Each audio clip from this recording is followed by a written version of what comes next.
sudah kuliah, selesai, jangan pulang.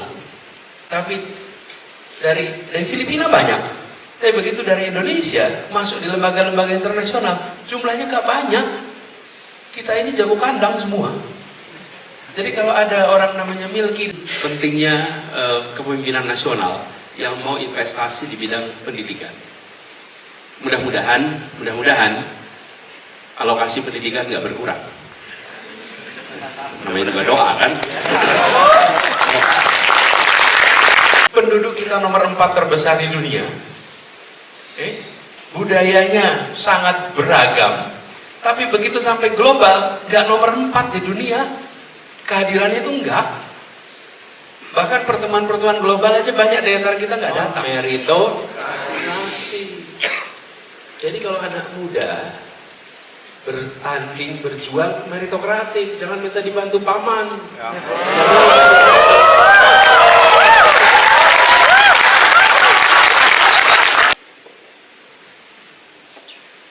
Yuk, boleh pertanyaannya gimana? Saya turun aja ya, jauh-jauh sekali jaraknya dengan audiens semuanya.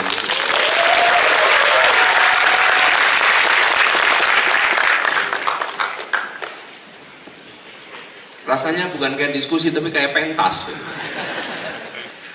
Oke, jadi apa tadi ini ya? Baik Pak, saya bacakan lagi. Bagaimana kolaborasi lintas masa depan yang ideal dalam menghadapi aspek kemiskinan infrastruktur di Indonesia? Ya. Tadi bilang, ini soal infrastruktur. Ada kebutuhan infrastruktur, ada soal kemiskinan. Kemudian pendidikan jadi tidak perhatian. Sebetulnya kalau kita tanya paling dasar, untuk apa kita melakukan pembangunan? Dan fokus pembangunan itu pada apa? Pada siapa? Pada manusia, bukan? Kan kita melakukan pembangunan untuk manusia, bukan? Lebih sejahtera, betul tidak? Jadi mulainya dari apa? Mulainya dengan peningkatan kualitas manusia. Kualitas manusia itu dasarnya dua, satu kesehatan, dua pendidikan. Sesudah itu kesejahteraan. Urutannya begitu bukan? Nah, tapi seringkali kita merasakan ada tekanan untuk agar pertumbuhan ekonomi tinggi, dan itu membuat investasi pada kualitas manusia dirasa sebagai sesuatu yang kembaliannya jangka panjang. Sementara kalau bikin jalan, bikin industri, lalu pertumbuhan ekonomi akan terasa cepat, tahun depan, 3 tahun, 4 tahun langsung kelihatan dampaknya. Sementara kualitas manusia, nah ini teman-teman dikirim sekolah ke Jordan, kuliah di sini berapa lama? Tuh, 4 tahun. 4 tahun itu nganggur atau kerja? Belajar. Betul ya? Belajar itu pengangguran tersembunyi, bukan? Kan Anda tidak produktif secara ekonomi, bukan? Tapi sesudah 4 tahun, Anda masuk ke pasar tenaga kerja, betul tidak? Di situ Anda kemudian berkarya, karyanya menghasilkan pertumbuhan ekonomi. Nah, disinilah letak pentingnya kepemimpinan yang memiliki visi panjang. Kalau visinya pendek, ya akhirnya bikinnya yang pendek-pendek terus. Tapi kalau panjang, maka dia akan mau investasi pada kualitas manusia. Mau contoh, bangsa mana yang mengerjakan ini pertama kali secara serius? Ada yang mau beri saya tebakan? Bangsa mana yang paling serius menyiapkan investasi di kualitas manusia? Ya, jawabnya Jepang. Jepang itu terkejut, kaget lihat Amerika tahun 1850-an semaju itu, Eropa semaju itu, mereka isolasi, lalu shock. Shocknya di mana? Simbolnya 2.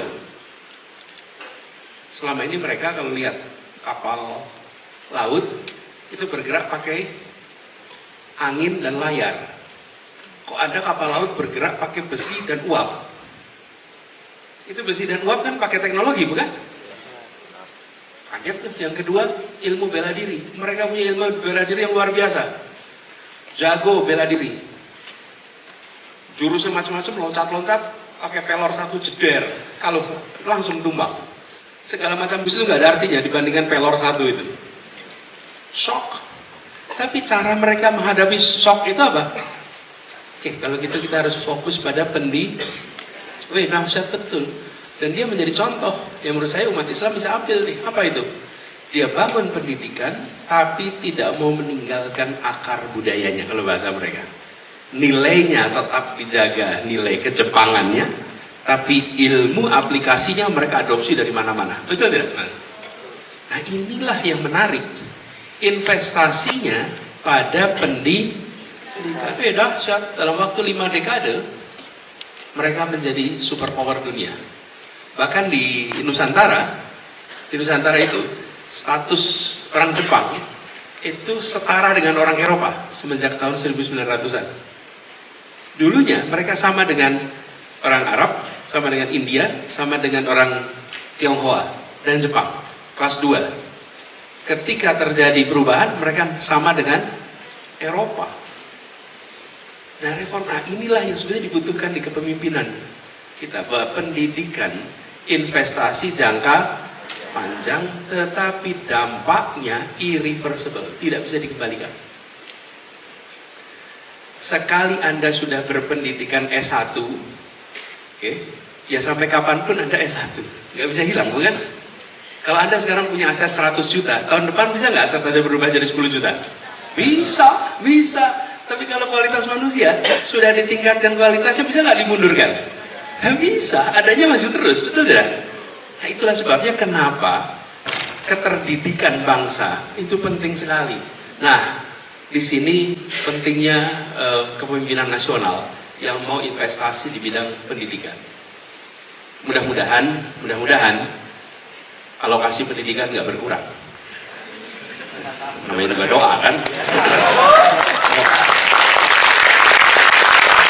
Soalnya gini teman-teman, cara kita mengetahui prioritas kalau di dalam pemerintahan itu diwujudkan dalam bentuk anggaran. Dari situ adalah cermin prioritas. Anda juga sama kok. Pengeluaran Anda sebulan itu mencerminkan prioritas Anda terhadap kegiatan Anda. Betul tidak teman-teman? Dipakai untuk apa uang sebulan Anda itu?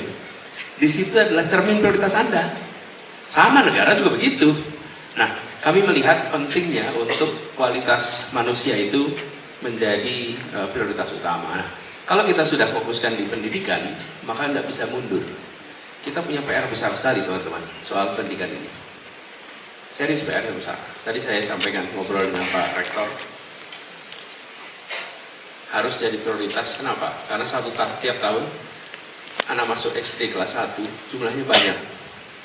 Ada yang mau tebak nggak? Berapa anak masuk SD kelas 1 tiap tahun? Tebak aja.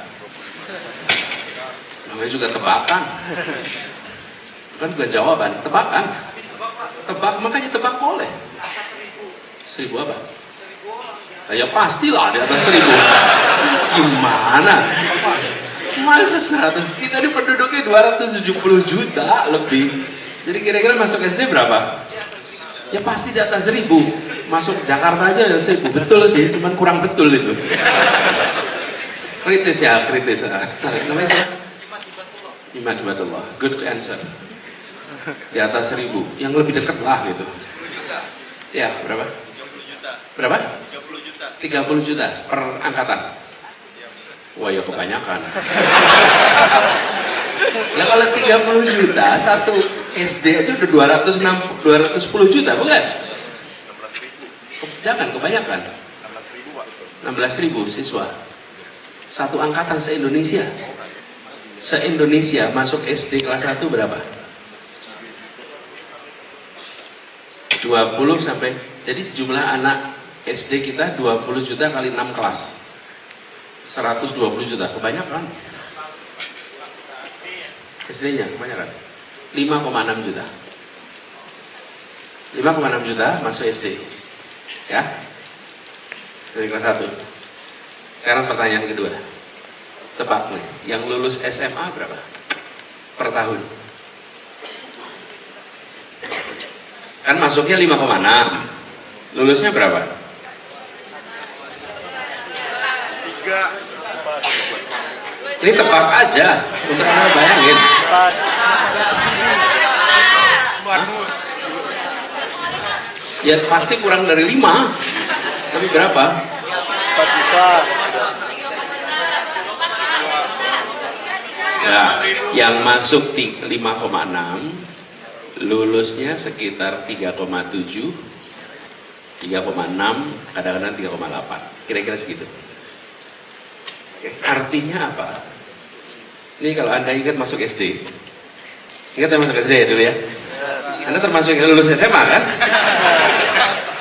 Coba Anda ingat-ingat, teman SD sekelas Anda, siapa yang nggak lulus SMA? Banyak. Per tahun sekitar 1,8 sampai 2 juta anak pernah SD kelas 1, tidak pernah SMA kelas, tidak pernah lulus SMA.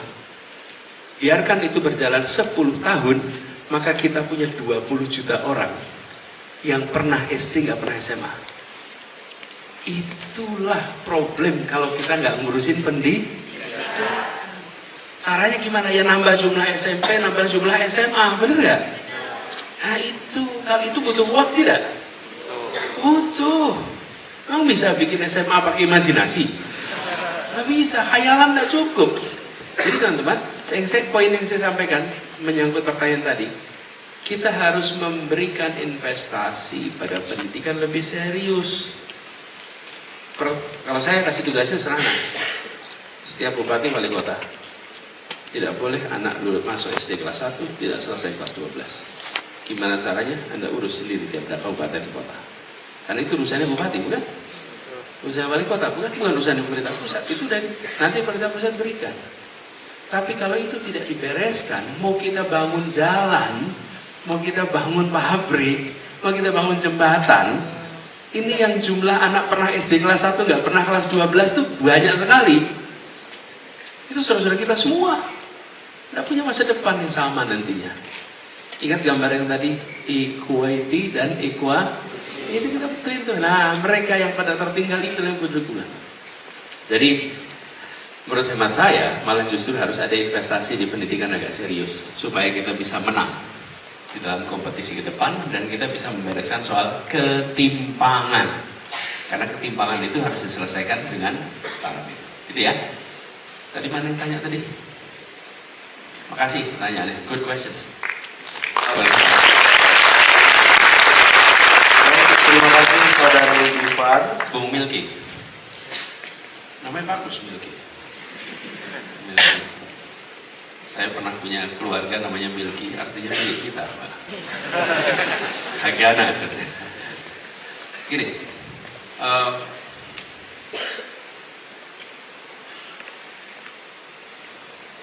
kami melihat keberangkatan anak-anak Indonesia keluar untuk belajar itu harus dipahami secara lebih luas. Jangan sekedar belajar untuk mendapatkan ijazah lalu pulang. Jadi kalau saya memandang, makanya saya selalu sampaikan kalau sudah kuliah selesai jangan pulang, cepat-cepat. Bekerja dulu, berkarya dulu. Karena kita membutuhkan anak-anak Indonesia yang belajar keluar atas nama bangsa kita untuk pulang dengan jejaring yang luas, dengan pengalaman yang banyak.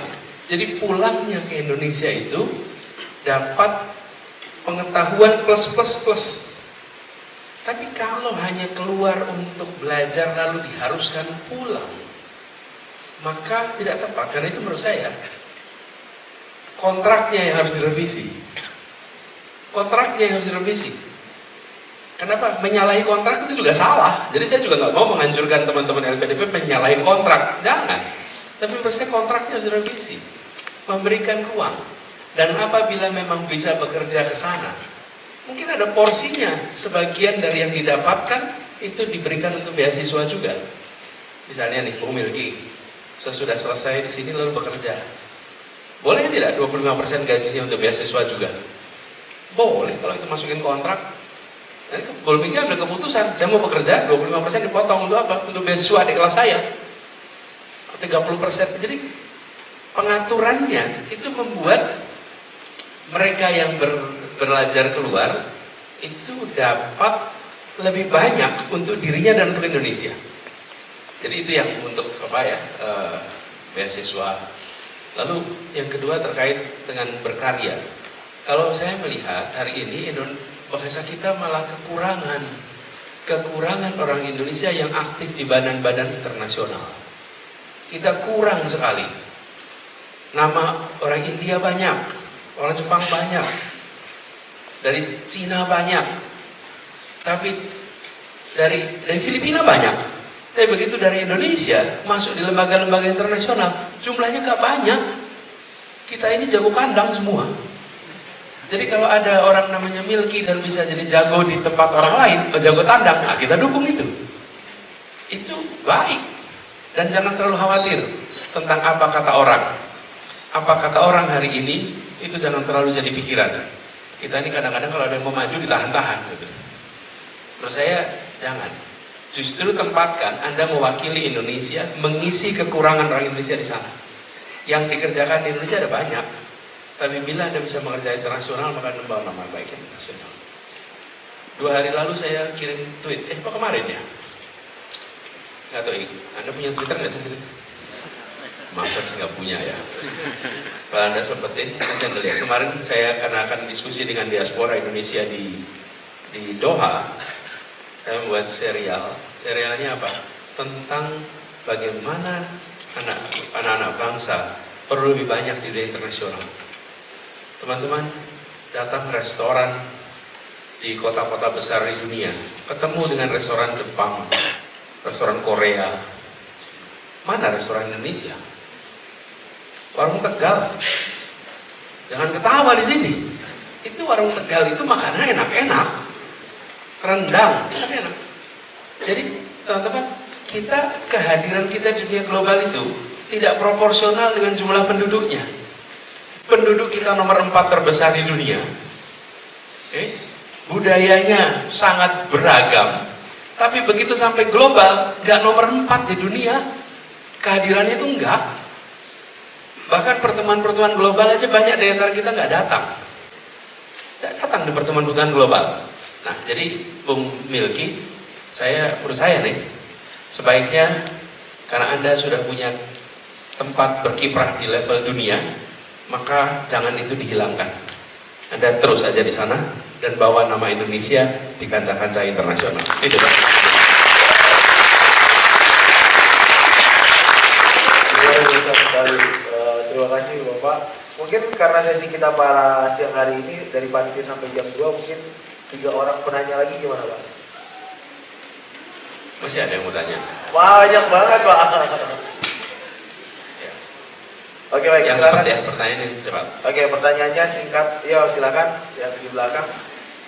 Panitia.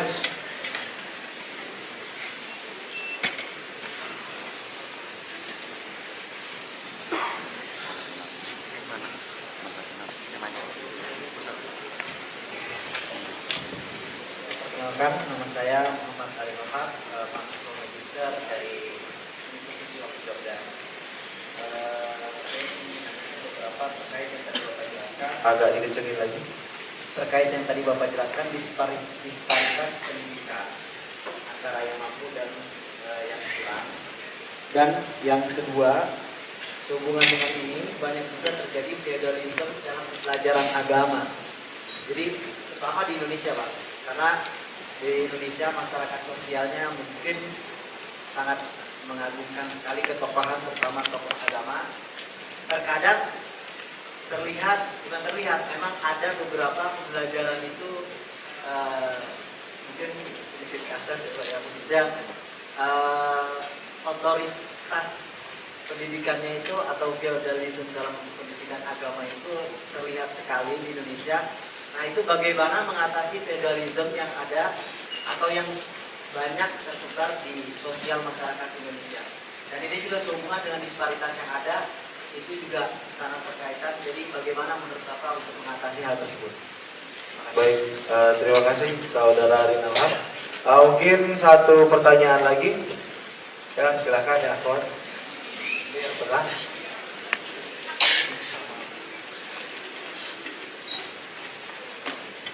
Mau dibantu? Perkenalkan diri terlebih dahulu. Assalamualaikum warahmatullahi wabarakatuh. Waalaikumsalam warahmatullahi wabarakatuh. Perkenalkan, nama saya Agnia Afifa. Saya merupakan mahasiswa baru dari University of Jordan. Wah, baru ya. Saya mau bertanya, Mbak. Melihat tren hashtag kabur aja dulu yang sedang viral, karena kekecewaan masyarakat Indonesia terhadap banyak sekali regulasi baru yang tidak sesuai, menurut Abah, apakah hal ini berpengaruh kepada cita-cita bangsa, yaitu Indonesia Emas tahun 2045? Karena bisa dilihat bahwasanya sekarang anak muda mulai bisa menilai dan melihat kesenjangan yang besar antara negaranya dan negara lain yang lebih sejahtera. Baik, terima kasih Saudari Agnia. Baik, tadi pertanyaan dari Saudara. Ya. Silakan. Pertanyaannya adalah tentang Ari nama. Panggilannya Ari. Ya, Bung Ari, terkait dengan proses pembelajaran, itu perubahan di dalam institusi pendidikannya akan perlu waktu yang panjang.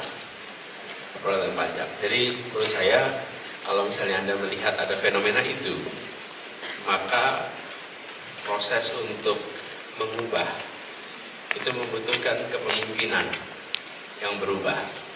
Kata kuncinya adalah pada pemimpinnya. Kalau pemimpin institusi pendidikan menyadari pentingnya berpikir kritis, maka terjemahannya pasti egaliter. Benar nggak?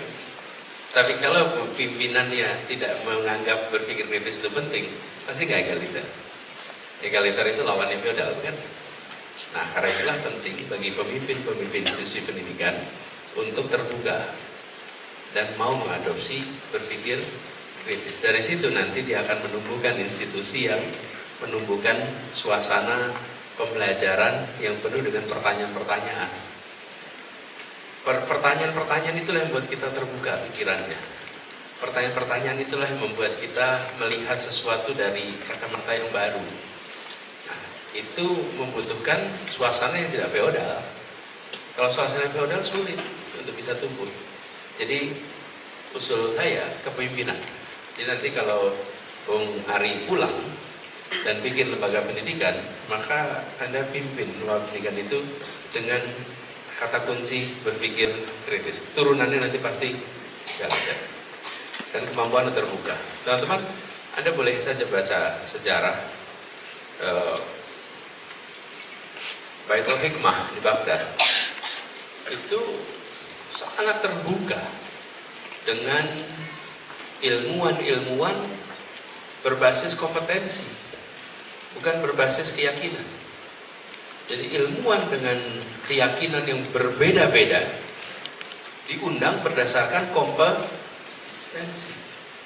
Itulah yang membuat kemudian Baitul Hikmah itu menjadi fenomenal di zaman itu, dan sampai sekarang masih fenomenal. Ini menurut saya harus teman-teman Bung Ari ya, ada pegang itu. Lalu teman-teman yang kedua, dalam usul pendidikan ini, teman-teman ada satu kata yang menurut saya penting sekali, namanya meritokrasi. Meritokrasi ini kunci keberhasilan teman-teman. Tanpa meritokrasi kita sulit.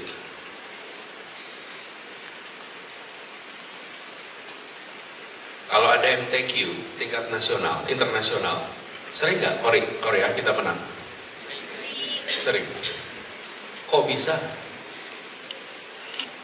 Kok bisa?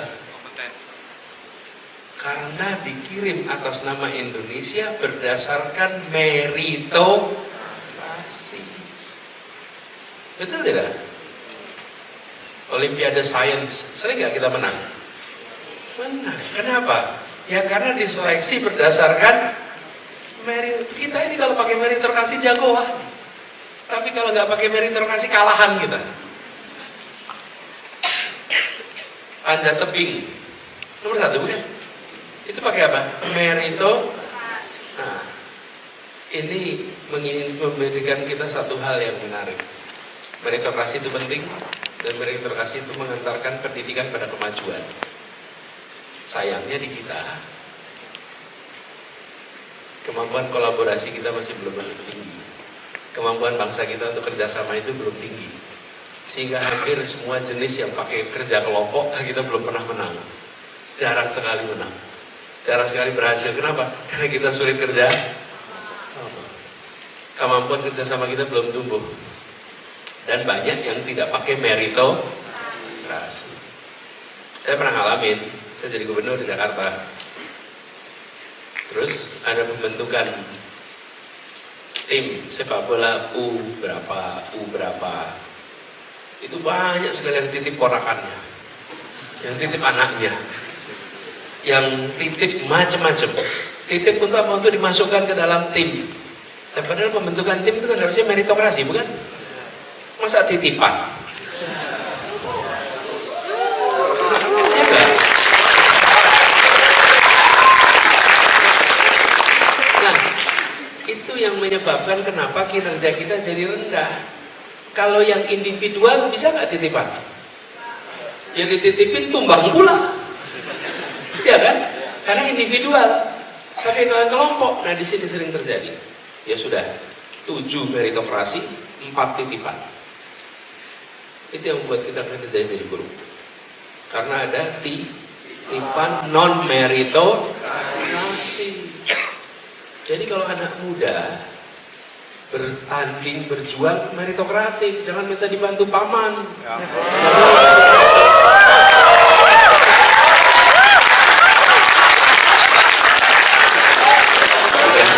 Meritokrasi itu penting. Saya sering ngomong soal sepak bola. Dia bilang titipan tuh ada itu. Gitu. Titipan tuh ada. Ternyata bukan cuma sepak bola ya titipan. Ternyata ada juga yang lain. Gitu. Nah, jadi satu tadi berpikir kritis. Kedua adalah meritokrasi. Kalau itu ada, maka kita akan punya suasana di pendidikan kita yang lebih baik. Oke. Terus yang kedua, tadi soal Bung Andika, apa lagi sibuk apa? Yang kedua apa tadi pertanyaannya? Oh, yang kedua, mohon maaf. Melihat hashtag kabur aja dulu, apakah hal ini berpengaruh pada cita-cita bangsa di tahun 2045 nanti, Pak? Enggak. Hashtag itu akan, kalau menurut saya bukan pada hashtagnya, tapi pada kita harus serius. Menurut saya hashtag ini memberikan warning kepada kita semua. Warningnya apa? Anak muda itu peduli dengan republik ini. Dengan hashtag itu mengirimkan pesan tentang kepedulian. Kepedulian sekaligus wawasan global bahwa kesempatan berkarya itu ada di mana saja. Tadi saya katakan, ketika Anda memilih berkarya di luar Indonesia, maka itu harus dipandang sebagai Anda membawa Indonesia ke kancah internasional, bukan meninggalkan tanah air karena problem di tanah air, tapi Anda membawa nama Indonesia. Termasuk Anda yang sedang kuliah di sini. Kalau Anda sedang kuliah di sini itu karena Anda sedang membawa nama Indonesia di kancah global. Nah, itu warning atas situasi yang sedang kita hadapi, bahwa di luar sana ada kesempatan. Tapi juga anak-anak muda yang memilih untuk berkarya di luar, ketika memilih untuk bekerja, maka tempatkan itu sebagai bawa nama Indonesia. Nah, PR di kita masih banyak. PR kita masih banyak. Dan teman-teman harus sadar, tidak semua orang punya opsi untuk bisa berada di luar Indonesia. Banyak di antara kita yang tidak punya opsi itu. Banyak teman-teman yang mungkin lulus SMA, pengen kuliah juga di Yordan, tapi nggak bisa berangkat. Betul tidak, teman-teman? Nah, jadi saya ingin ajak untuk melihat bahwa Indonesia emas yang dicita-citakan dan lain-lain itu PR besar. Hanya bisa kejadian kalau kita fokus pada kualitas manusia. Yang disebut emas itu apanya sih yang emas? Orangnya. Betul tidak? Kan pada kualitas manusianya, bukan? emas itu bukan sekedar GDP-nya, bukan sekedar pendapatan per kapitanya, tapi emas itu karena kualitas manusia. Karena itu fokuslah pada, kalau biasa disebut human development index. Indeks kita itu harus naik terus. Nanti dari situ otomatis kita punya peran yang sangat besar.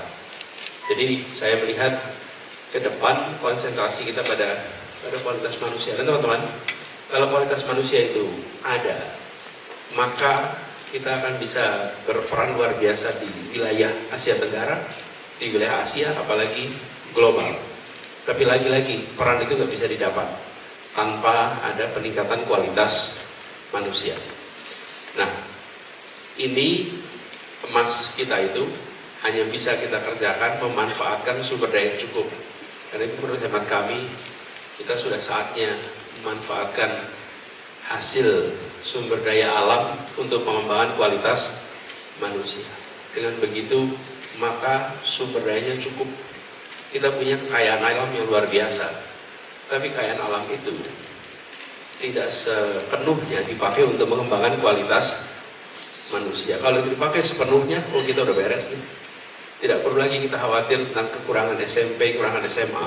Kalau SD udah cukup. Kenapa? Dulu Pak, era Orde Baru serius bangun SD di semua tempat. Namanya SD Invest di semua tempat.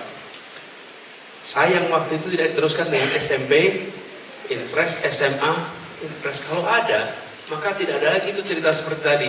5,6 juta masuk SD, 3,6, 3,7, 3,8 yang lulus SMA. Kenapa? Karena bentuknya nggak lagi piramid. SD-nya bawah banyak, SMP-nya sedikit, tapi bentuknya rata. Kalau rata, tenang kita. Karena semuanya dapat kesempatan. Ini dari mana? Membutuhkan sumber daya yang nggak sedikit. Karena itulah kekayaan alam kita harus dipakai untuk kesini. Itu membutuhkan perubahan mindset. Bahwa kekayaan terbesar bangsa kita itu bukan pada alam, tapi pada manusia. Itu mindsetnya. Begitu ya jawabannya. Terima kasih. Baik, terima kasih saudara Rizalnya. Dan tepuk tangan untuk Bapak Anies Baswedan. Mungkin